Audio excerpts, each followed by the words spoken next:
اللہ سوال پوچھیں گے بتاؤ 70 برس کی جو زندگی دیا تھا کیا کیے؟ وہ پیش کرے گا.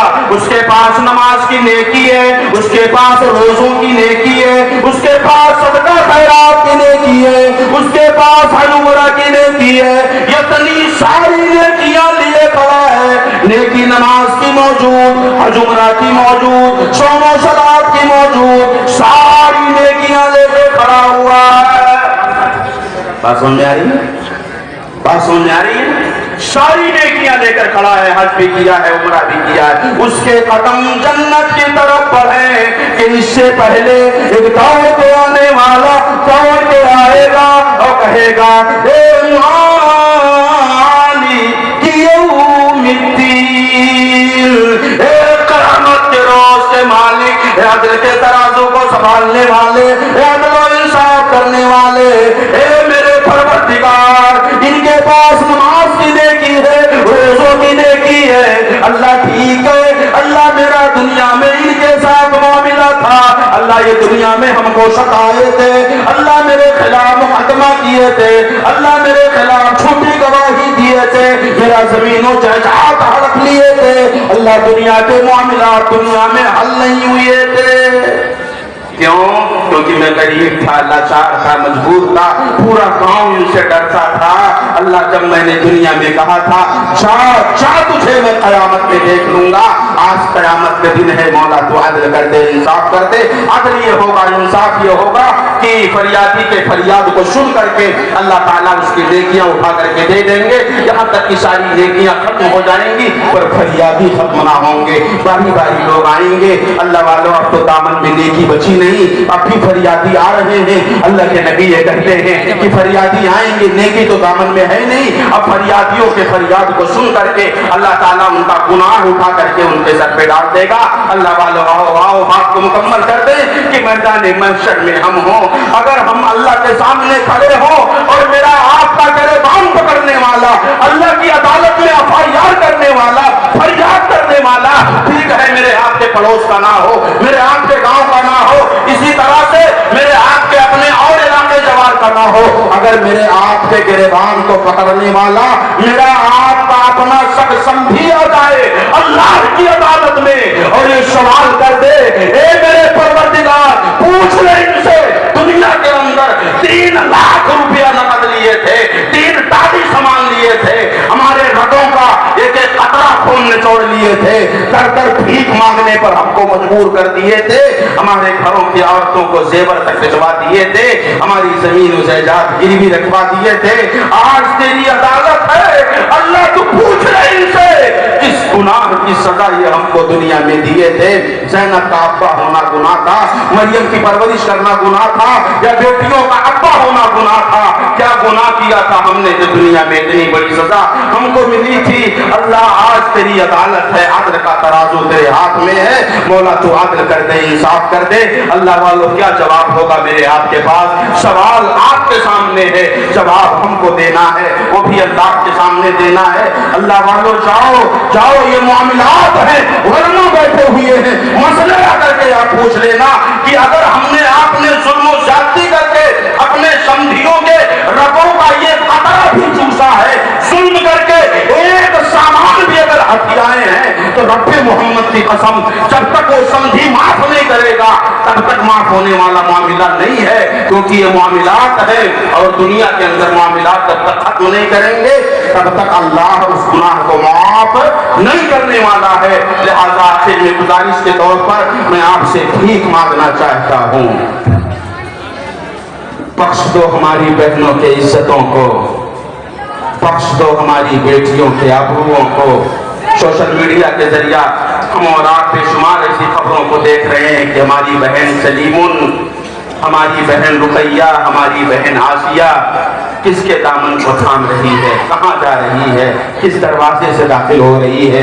حالات اس بات کی اجازت نہیں دیتے. آپ سمجھ سکتے ہو میں کہنا کیا چاہ رہا ہوں. سارے دروازوں کو ہم نے بند کر دیا.